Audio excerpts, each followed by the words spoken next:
All right, welcome, ladies and gentlemen, to another episode of Tempered Leadership. This is going to be our Down Under episode.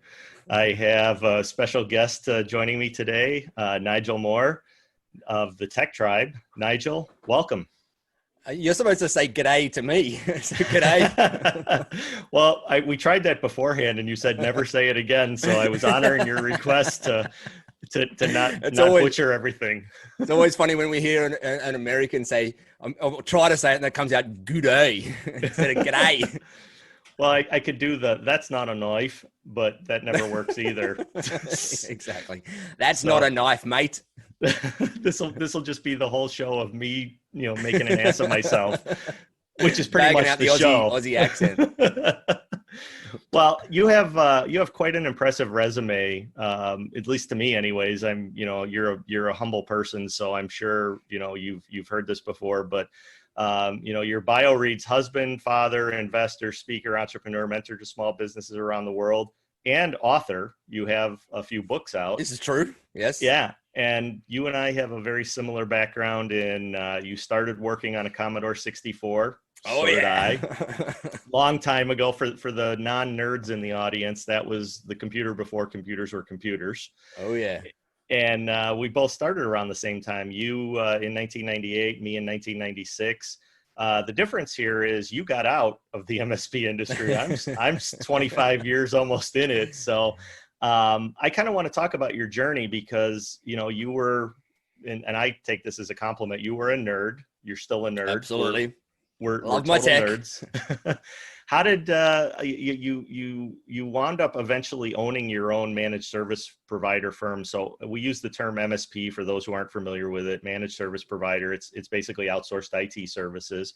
You wound up a crazy turn of events. How did you get into owning your own business? There's an entire podcast episode on that, and one day I'll probably tell the whole story. But I was working for it was an IT support break fix company for quite a few years, and ended up half running the company for the guy. And the guy started just going down a bad route, going a little bit crazy, and I left, and all the clients started calling me, asking me to hurry up and start my own. And so I had every client migrate across to me within a kind of 2-week period of me leaving that thing.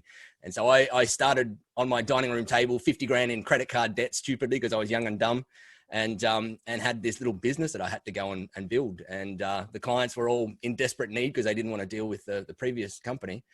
And so I was ready to do it. And for context, this was back in 2007-ish, 2008. For context, back in 1997, 1998, I joined the IT industry for the first time officially, and became an owner in a web development company, a back-end web development company, doing PHP code by hand and HTML code by hand.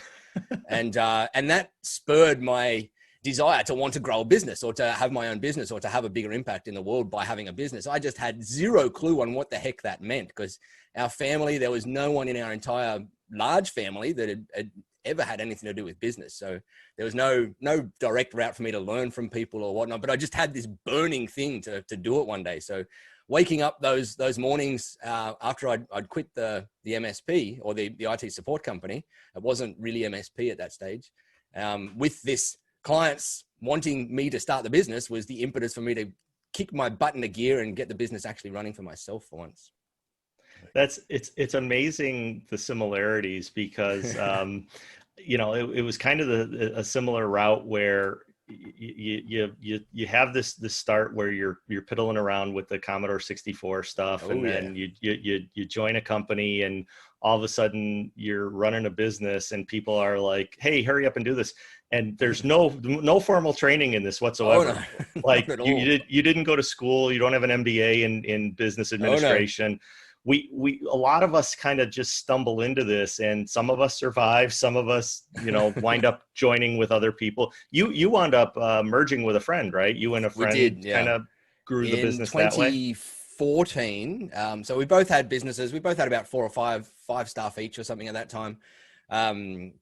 And we were in a peer group together, and we'd been in the peer group together for about a year. And I always had bigger ambitions for the thing, and so did he. But I also had another little business on the side that I was focusing on, and so did he.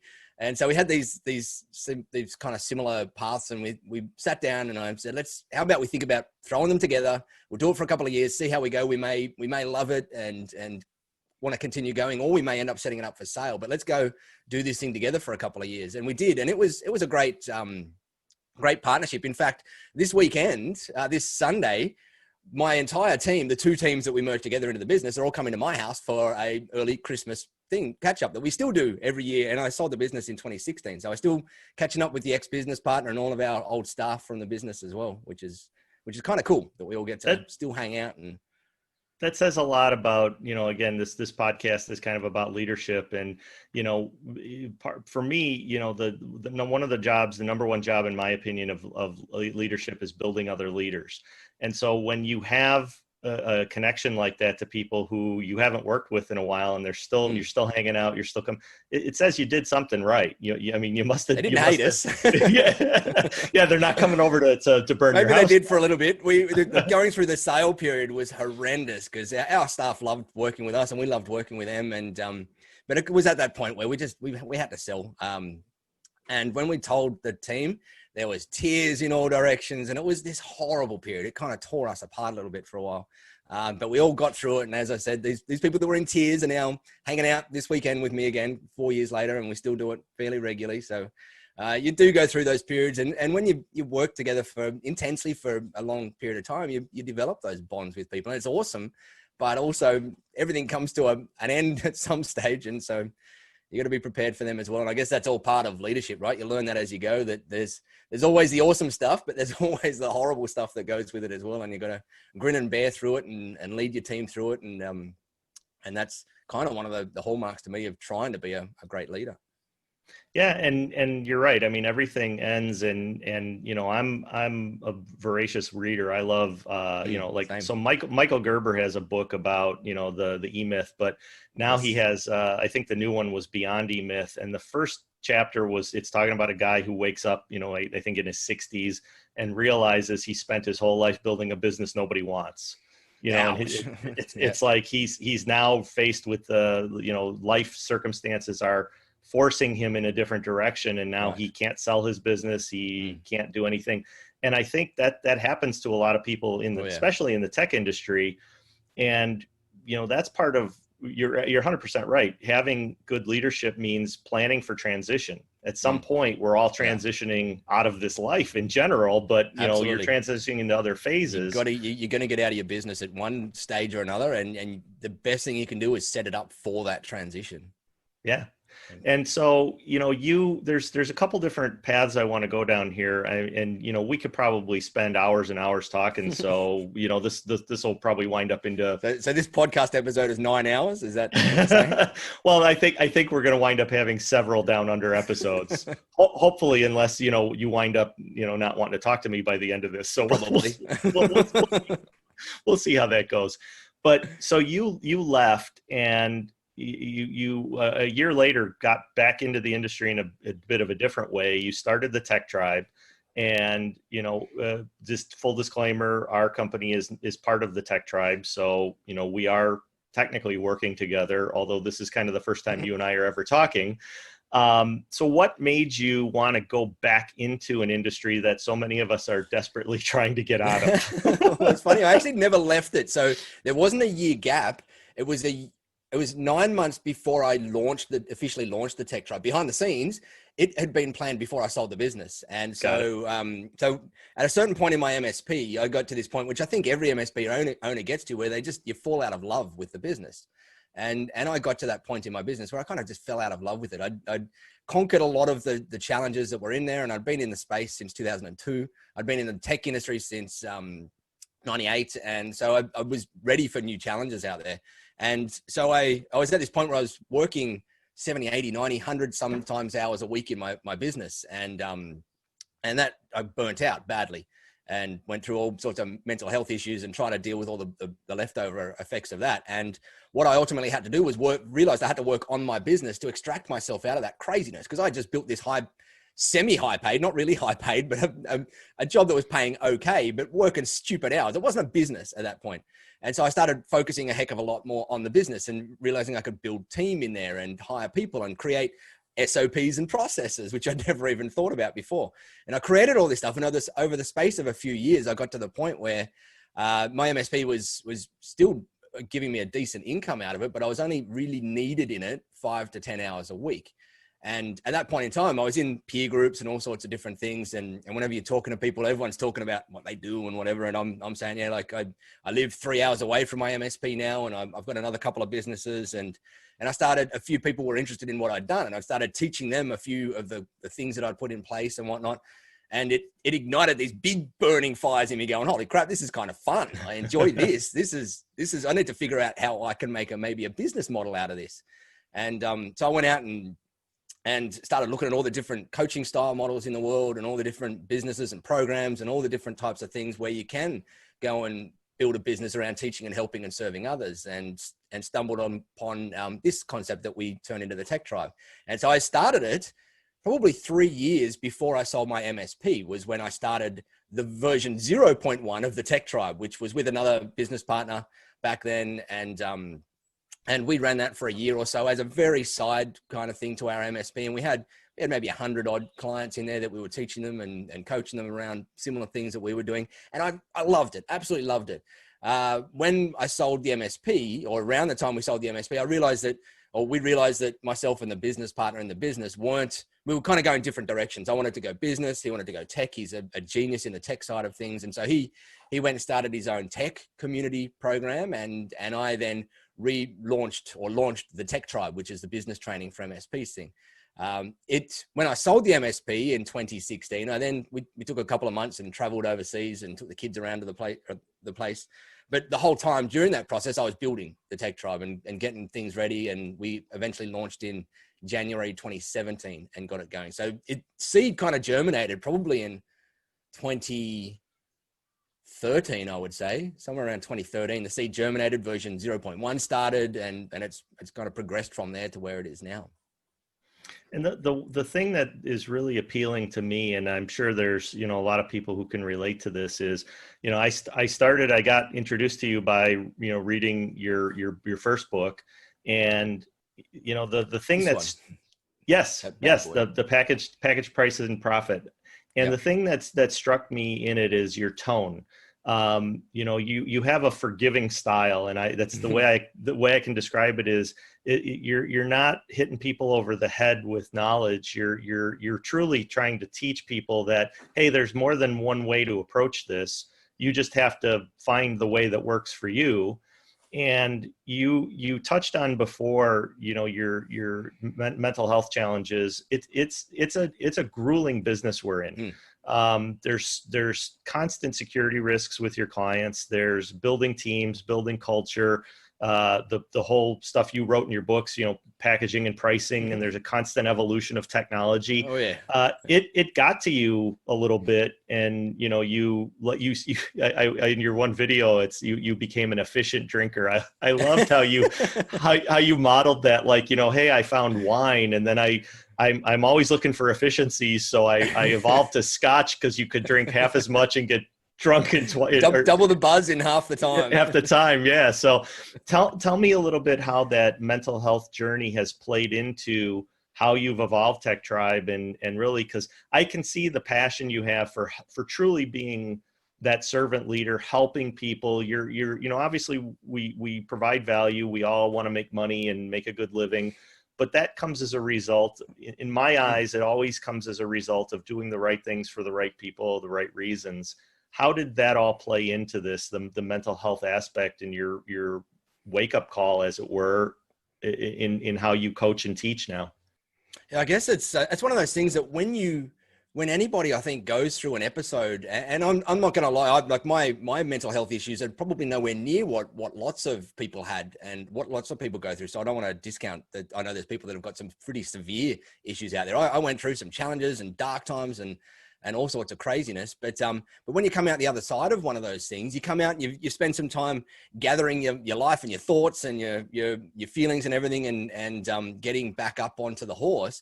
But then you go through a phase afterwards where you go, hey, I can kind of spot all these behaviors in other people now, and I can spot pretty easily that they're in a similar space to where I am, and perhaps I can build something or create something or do something that can help them get through that process a little bit faster, or with a little bit more support around them, or with a little bit more encouragement around them. And so that, to me, it's kind of this evolution. You go through the pain yourself, you learn from it, you get challenged by it, and you're in this very myopic thing of just survival. I just have to survive. I've got to get through this thing myself. You're not caring about others. You're not caring about the world. You're just caring about yourself. And then once you do get through it, you fix all that stuff up, and you start then seeing that there is a bigger world out there, and you can use the challenges that you went through to go and help those other people. And to me, it's like Maslow's hierarchy of needs, right? We evolve through these levels of Maslow's hierarchy, where at the beginning, it's all just about making sure that we will survive. And at the end, at the top end, we work through all these layers, and you end up getting to self-actualization and being all about others and helping others. And I'm certainly nowhere there yet. I'm somewhere in between on the journey, but I think we all kind of cycle through that. And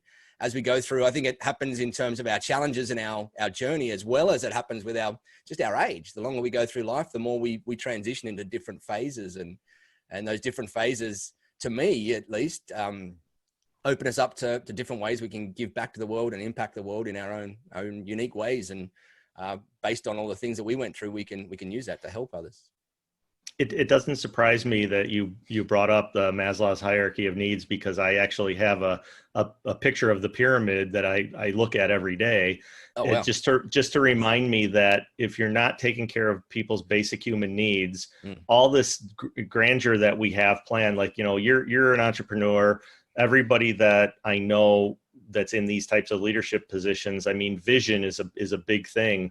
Yeah. And we can get trapped in our own excitement about our vision, because we people like us, we can picture it, right? You can close your eyes, you can see the end. And if somebody next to you can't eat, if they don't have food on their table, if they don't have a place to live, it doesn't matter how excited you are about this vision, they're going to be like, dude, I'm hungry. Like, I can't eat, so I'm not following you on this journey. And it's just kind of a reminder to me that if we're not taking care of those basic needs for people, you can be the best, quote unquote, leader, visionary on the planet, and nobody's going to follow you if their basic needs aren't taken care of. Yeah, 100%. That's so true. You got to meet people where they're at, not where you think they're at or where you want them to be at. Well, that's been part of my struggle is I'm, I was I still am a very stubborn person.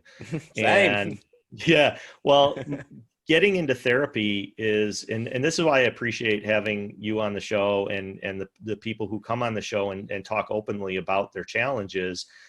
Because I think, trying to compare other people's, mental health situations, you're right. There are people who have severe cases of, schizophrenia and things like that, multiple personality. There's all kinds of terrible mental conditions out there. But I think one of the things that I've seen in 25 years in the industry is not just my peers in the managed service space, but clients, anybody who's in that position. There are dark times, and I don't think anybody has been in business for any length of time and not been depressed and not had some type of, functional depression where you're still getting out of bed, you're still showing up, but that's about the most you can do. You're in a deep, dark place. And it's been a stigma here in the US, I don't know how mental health is in Australia, but here in the US for the longest time, we're just now cracking the surface of, it's okay to say I have a weakness. Yeah. And, that's to me, I appreciate when people can come on and share their stories, because it might just, if one person listening to this wakes up tomorrow and goes and seeks out some sort of therapy, mental health, meditation, whatever it is, that we might save one person. And to me, that's the whole point of this podcast. 100%. So, yeah, thank you for doing that and for sharing that part. I think it's. I want to talk about tying it back to that vision, like being an entrepreneur. Vision and values are to me. I see it a lot where you've got people who. They're big on vision, but then they're missing that core values piece, and they tend to stray and they wind up in a certain place. And then all of a sudden it's like, how did I get here? So how did you use values how did you use that in your business? And then even today in the tech tribe, how are you helping people get those guideposts in place, or where you see them go offline, you're coaching, talk a little bit about that. Yeah, it's a tough one, right? Because in the first few years of my business, people always said like vision, mission, and values. That's those three things that you always hear: vision, mission, and values. And for the first decade, I think, of my business career, I'm like, what the heck is that fluff? I don't need that stuff. Like, I'm just gonna answer calls and do marketing, and that's it. Yeah, make money. That's and what make we're money, here for. and that's it. Yeah. And it took me a long time to get over my stubbornness in that, and realize that if you want to build a real business and you want to get people along, and you don't want to be the center hold of the business, you need vision, mission, and values in there. You need some sort of direction that the business is heading in, and you need a vision to rally people behind. Because if you don't have something that other people want to tie into and come along for the ride, then you're going to be the person that's continually having to pump your energy into them. And you've only got a certain finite amount of energy inside you. And eventually, if you don't craft a compelling vision that they are all going to come into, and their energy is going to be given to the business from their vision, then you're going to have to give them their energy. And that means that you're going to burn out if you get there. And so for me, it's still a learning journey, and I have got a long way to go in that, but I am 10,000 times better than what I was 5-10 years ago in it as well. And so for me, it's funny, the further, or I don't even think it's funny, but the further you go in your journey of especially attracting and hiring staff, the more you start to spot these patterns of values in people. And I've got certain values that I live by, like transparency is a big one. Fun is a big one. Like all of these, freedom is a big one. Like all of these things are values that I have that are personal values for me and a lot of people. And sometimes you hire people and they don't, or sometimes in the past I've hired people and they've come into the business and they technically they're good and whatnot, but then you realize there's just something not on. And when you finally understand that it's this value misalignment, then you go, like now this whole kind of matrix makes sense. Now I can look at people and I can see not only their technical aptitude, but I can see their values of who they are as a person. And the more I've gone in my journey, the better I get at understanding and seeing people's values and being able to hire to make sure that they work with the values of the business, which essentially, being the business owner, mirrored values of me to a degree, because we're only a small business. Obviously in a bigger business where you got boards and all that kind of stuff, and it's multiple people, but our business is, I'm the owner. So the values typically mirror most of my values. And so I'm now out there very tuned in to making sure that we attract good staff and good team members and good partners and whatnot that have got values that align similarly with mine. And that's, to me, it's funny when I look back at myself 15, 20 years ago, even when I was hiring people back in the late 90s in the development space, and I never knew anything like that. And I was always, we were hiring these people and having all these challenges, and people are saying mission, vision, values, and I'm going, yeah, crap. And I look back at it now and I go, how the hell did that guy exist? Like, how did you even do that stuff then? But it's funny. It's just an evolution, right? We all just go through these evolutions, and the faster we can learn from the mistakes of others, the better it is for us. And that's, to me, that's what the Tech Tribe is, helping people avoid all the silly mistakes that I made over the 20 years. And there was a heck of a lot of them, that's for sure. Well, it's like you said, you were, back when we were younger, we were young and dumb and we had full of energy. We survived on our own energy in spite of our dumbness. So, I mean, but that goes back to, again, your tribe, starting this business is, and again, doing this podcast, the more we can help people on that learning curve, on that learning journey, and the one thing I've learned with the vision and values is that you can teach people skills if you've got the right fit, if they're the right person and they're hungry. You can't rewire somebody to believe things or just be a certain way. If they're purple on the inside and you're looking for green, you can't change them from purple to green. But if they don't know how to wire a switch, you could teach that. A great example, because I love when we talk at the high level of this stuff, but also love linking down to the 1 foot examples. And a great example of that to me in the MSP space, in our IT support space, is with engineers. And so over the years, I used to hire engineers, and obviously one of my core values, for context, is that I absolutely freaking, pardon the language, love helping people. I could just spend all day, every day, just helping people do things, helping people build their business, grow their business, whatever it is. And previously it used to be helping people with tech and understand tech. And so that to me was one of my deepest core values, is seeing the lights shine in people's eyes when I show them something new and help them with something new. And so our business was built on that premise. And so in my early years, before I understood all these things like core values like that, I would hire techs that were technically brilliant, technically far better than me at what they did. And they'd get out and they'd do their work, but clients were never happy with them. And they didn't, I just had this thing where things aren't gelling. And I realized it's that they didn't have that core value. Their core value is that be happier playing games on weekends or whatever it is. Like their core value was the challenge of the game or something like that. It wasn't this deep-seated desire to help and serve people. And until I then started realizing that, then I started using that core value of a deep-seated desire to help and serve and making sure that everyone on the team had that. That's when things really shifted, because as you said, you can teach all the technical skills afterwards, but if someone's got that deep-seated desire to help and teach and coach and serve people, you can, that's gold in an IT support business or any service industry where you've got customers out there. Yeah, and that's then they look at problems as opportunities instead of just a struggle. And I've had some of the same challenges that you're talking about, where we've had some extremely smart people that have been in our organization, and I will never forget this time where I was doing one-on-ones, and it was like 30-minute one-on-ones just to take a temperature check and see what could we be doing better, and what are we doing right, what are we doing wrong, what should we do more of, what should we stop doing. You want perspective from the people who are out there on the front lines every day. And that's just, the transparency is how we run our company as well. And, so I'm getting this feedback, and pretty much everybody was coming in and they were being polite. And I'm like, look, we're behind closed doors. I'm not the owner. I'm not a boss. I'm just here to learn. And so, people would open up, and it was still mostly positive. And then I remember one guy came in, and the meeting lasted 3 hours. I probably said 2 words, and he literally had a book of, here's why your company sucks. And like literally he, from the day he walked in, he was just keeping track of everything he hated about the place. And I'm like, why are you here? And again, that whole not wanting to serve people, it was like, he's like, you've got me from the time I'm here till the time I go home. But like, when I leave here, it's my time and I'm done.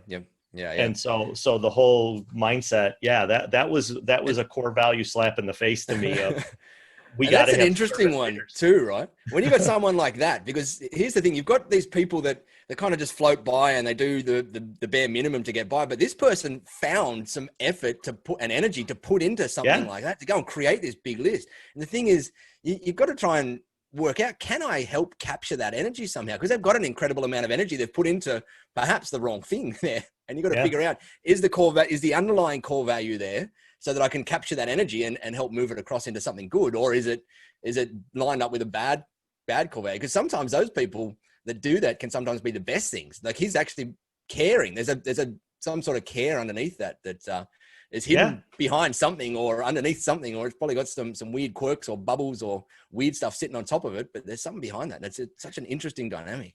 Yeah. And I tell you, I was exhausted after the meeting, because there was a lot of stuff. He wasn't wrong technically about it, but what we try to encourage is, like, if you spot something wrong and you want to change something, don't just point out the obvious, like, okay, what's your suggestion? How would you fix it? And to me, cultivating that kind of a culture where people, because it can get out of control. We had that early on in the business, where it was just a bunch of people complaining about things that weren't working. And it's like, okay, great. I agree with you. I don't have all the answers. And that can be hard sometimes in the leadership role of, if you're not doing it right, people think you're the smartest guy in the room. And if you are the smartest guy in the room, you've done it complete. Yeah, you did it wrong. Yep, absolutely. It's a challenge. And over time in my MSP, I even spoke to my guys about this, is I wanted to flip the leadership in the business, in that most people look at a business hierarchy of a triangle like that. And the way I talk to my guys is I'd like to flip it like this, the other way around, so that I'm the one on the bottom here supporting all of you guys. My whole job there is to support you guys to do your best and to come up with your ideas. And part of that was, we used to do one-on-ones with all my people that reported directly to me. They did one-on-ones back to me. So they reviewed my support to them. And I got some horrible feedback in them, which was awesome because it gave me room for improvement. But I approached it from that angle of me sitting underneath all you guys there to support you and help you and enable you to go and do your best work in there. And when I started making that dynamic shift, only in the last couple of years in my MSP did I start making that dynamic shift, but things started getting a whole lot better. And that was one of the biggest things that stopped me being at the center of everything. Initially, I was this crazy control freak, the benevolent dictator that was right at the center of every single decision and every single process and every single thing in the business. And obviously you can't grow a business that way. It took me a few too many years to go and learn that one. But then as you were saying, I've started making some little shifts, like setting a rule in our business that no one should ever go to anyone else with a question that you don't already have a suggested answer for. And so if it's an escalation of a ticket or whatever it is, you come to me or you come to whoever it is and you say, hey, I've got this question. Here's the question. Here's my approach to it. Can you give me a quick peer check on that to figure out whether there's anything that I might be missing or whatnot, but never come to me and say, hey, how do I do this? Because my answer is going to be go back, figure out the answer or the way you think you should deal with it, and then come back to me and talk to me about it. And we can do a quick peer check on it. And that really helped things as well. It kind of got me out of all that middle decision-making thing. It was hard for me to do that as well. Like really hard for me to do that because I know I'm guarantee you're very similar, Eric, in that you are a very smart person in your business and you can see the business and every single intricacy in the entire thing. And you can always see these great ways to do things. And so to pull yourself out of that a little bit and let your team handle some of that stuff is hard. It's really tough to go through that. It can be one of the toughest rewarding things. Yeah, it could be one of the toughest things, one of the toughest challenges. Yeah. And I learned something, there's a book, Small Giants, and it features a company called Zingerman's Deli up in Ann Arbor, Michigan.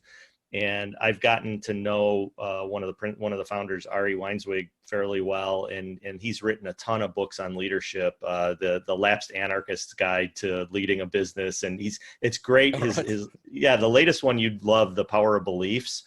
Beliefs. Yeah, I'll make sure we're gonna have to do some book exchanges, but I'll make sure we get you his stuff. But when I was talking to him at a conference, I think it was a couple of years ago.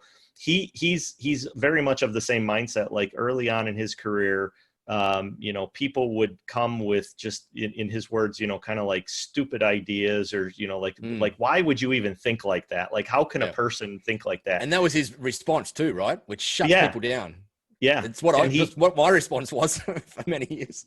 And he said that he had kind of a light switch moment where it flipped. And he said, what I started doing is when I got furious, I would get curious. Like, why do they think that way? Like, I need to understand what's driving them, because sometimes people are you have no idea what people are going through in their personal life at any given time, especially now in 2020 where, like the whole world, basically flipped. Like, didn't your country basically burn to the ground? And we did. Yeah. We've already forgotten about that. Yeah, exactly. That wasn't even the worst thing that happened. And it's horrible. So you have all this for everyone.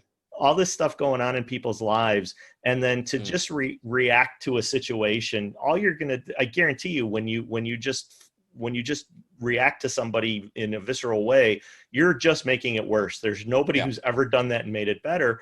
And I was like, wow, that's really genius, because I try to keep that in my head now. I'm not an expert at it yet, but I'm getting better slowly. When somebody says something that ticks me off, I'm like, okay, wait a minute, what could be going on in their life, or and I'll just say, explain yourself. Like I'm having trouble connecting dots. That's really helped. I mean, it's gotten me huge. Out of that benevolent dictator mode. I love that term. Instead of furious, become curious. That's an easy way to remember it. Yeah. So I'll make sure we get you hooked up with some books there, because I know it's like I'll have to send a care package down to Catherine too, because I think it's like $1,000 to ship anything between our countries. Yeah. Every time we ship something to you guys, I probably ship 30 to 50 books a week over there, and it's $25 for us to ship a book to the US. Just a tiny little book like this that costs $3 to print, $25 to send to you. maybe we could. Well, I have one of those, so thank you for that. Good. I think maybe we should look into like splitting a boat or something, or maybe investing in a plane. We could just ship stuff back and forth. There's a lot of stuff we could ship backwards and forwards on a plane, like people. There's a lot of people wanting to. I got a couple in mind here that we'd like to ship out, but we try to stay away from the We don't want political them. here. We don't want them. Yeah, no, We're an not many island of for a us do. reason. Well, let's talk about, for the like a final topic here. It is 2020. There's a lot of stuff going on. You have a tribe of a lot of different companies around the world. There's been challenges leading through a pandemic.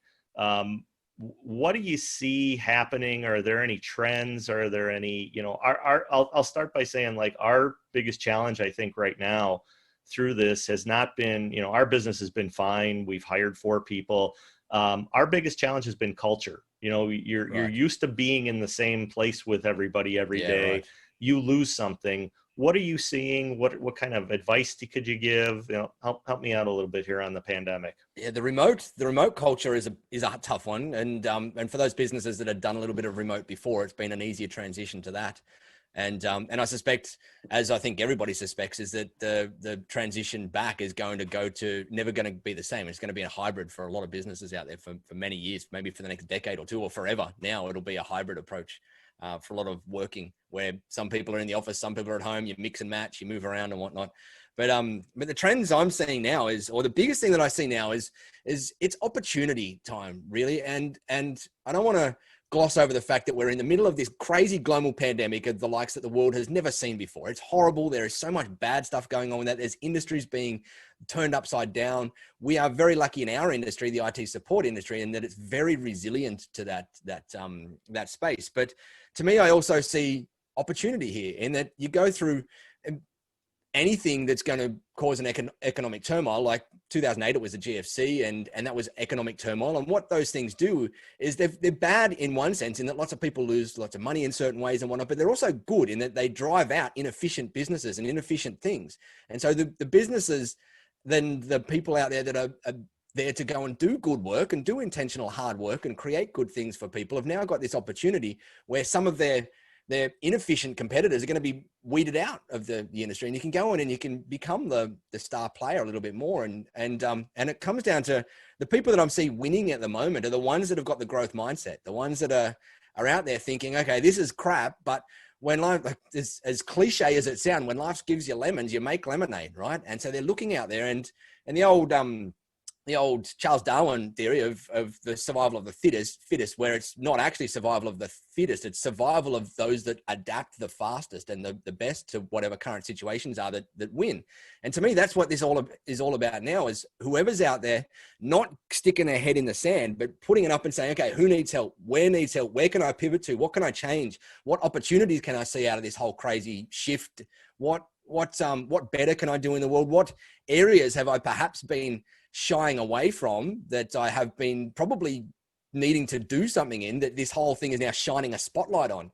And that, even as a specific example in there's many businesses that have had, that's, for want of a better word, I'm going to say the term dead wood, but people in their team that they've just kind of, the bull economy has been riding these people along in business, and business owners have been a little bit too scared to get rid of them, knowing that they need to get rid of them and move them on so they can attract some better quality staff that line up more with their vision and values and whatnot. But I see all this now as opportunity to go and do this stuff, go and step up, look for those opportunities, go and take the steps that you previously have been scared of taking, because now you're kind of nearly being forced to in a way, but it's now, you've got a good excuse and a good reason to go and do these things now, and go and be that better company and figure out how to make more impact and go and step up a level and whatnot. And there's so much opportunity out there for those people that are willing to do that and adapt and grow and look for how to make lemonade out of this stuff, rather than seeing a bunch of curdled lemons on the floor and go and crying in the corner over it. And so I think it's huge at the moment. There's so much opportunity, so much amazing stuff on the flip side of all the horrible stuff out there to try and go and work towards. And here's the thing, right? Even if that might sound a little bit airy-fairy and happy-go-lucky and whatever, but here's the thing: you can either choose to look at this whole situation with that lens on and with those glasses on in the positive light, and still come out bad. Like, you might go through it with that horrible light and still get kicked to the curb because of something completely out of your control or whatever it is. But at least you went through it with the best intention and best effort. Or you can choose to go through and still get kicked to the curb, but be horrible and negative and upset and whinging and complaining about everything else the whole way through. And for me, and for anyone else I like to hang around, I think we all like to go through it, giving it our best chance and giving it our best effort and putting a smile on our faces and at least being intentional about trying to do the best we possibly can and coming out the other side and going, heck, I gave it my best. Maybe it didn't work out, but I gave it my best. Where next? Where can I go to next? End rant. It's shocking to me that you would have a positive take on this, because that's just how you are. You know, it's a mindset. It's absolutely a mindset. And, you know, if you do me the honor of coming back again on the show, you talk about a mindset coach. I'd kind of want to dive into that story a little bit. You know, I don't want to make this the 9 hour. Yeah. But yeah. What you talked about was, you know, I'm a big Simon Sinek fan, and his latest book, Infinite Game, I've read it, you know, probably half a dozen times now. Yeah, wow. And what you just described is the infinite mindset. Right. It's not, you're not playing to win or lose. You're playing to stay in the game. And the people who have that infinite mindset in a pandemic like this, it's like, we're not trying to have the record year. We're trying to have next year. We're trying to be here for next year. Yeah. And that's the big difference, because if you put that pressure on yourself to like, okay, everybody, you know, we've got, you know, I don't know, was it like 30 million people out of work here? You know, the economy's in the tank. We're not going to, you know, this is what I've got to get the most profit. It's like, no, you've got to be here in 2021 and 2022. And that's the only thing that matters. And if you made 2%, or you lost 2%, but you were able to stay in the game because you had good cash reserve, whatever the case may be, it's that mindset that's going to get you to the next one. And then you can level set and figure out where the opportunities are, because you have a mindset like yours. You know, okay, yeah, we've got a ton of lemons. Who needs lemons? Like, you know, how can we make lemon somebody got vodka. Let's figure this out. Exactly. And I have loved hearing so many stories about businesses that have been obliterated. The traditional business model has been obliterated by this pandemic. And they, instead of sitting at home and playing Xbox while they're getting government support, they've gone, how the heck can we go and pivot now?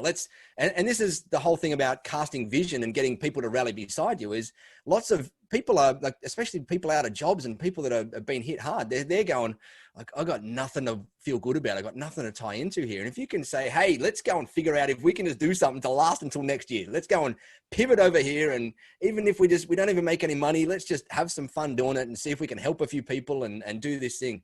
And that's just a vision. It might be a crude, rough, not really complicated vision, but it's a vision. And that's what people need at the moment. As I think it's probably an old Bible phrase or something, without vision, the people perish.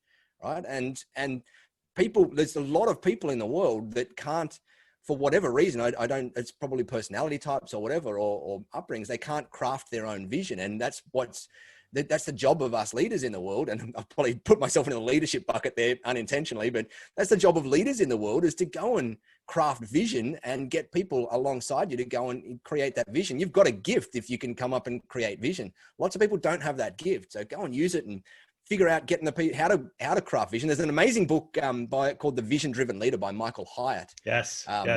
Big fan. I was going to say, you've probably read that one as well. Yeah. It helps you with the tactics of how to do it as well, because I didn't understand how to craft a vision and what all that stuff meant until I started really understanding some of this stuff. And that's out of all the books that I've seen out there that's kind of tapped it at the grassroots level, that one's a really good one to dive into. I agree 100%. And if you go to his website and sign up, they will blast you with emails like every day. Typical Michael. Yeah, you will get Michael Hyatted in your inbox like nobody's business. I got to figure out how he does that, because he's in my mind every day. So he's a very good marketer, Michael. Yeah, he's living there rent free. Yep. Exactly. It's low rent space up here, but you know, you get what you pay for, right? This is true. Yep. Yeah. All right. Well, Nigel, I've really enjoyed this. You know, I'm sure we're probably over a half hour, but with the exchange rate, that's probably what, 2 hours your time? Yeah, probably thereabouts. Yep. No apologies necessary. I hope this was valuable for you. I'm sure it's valuable for the listeners.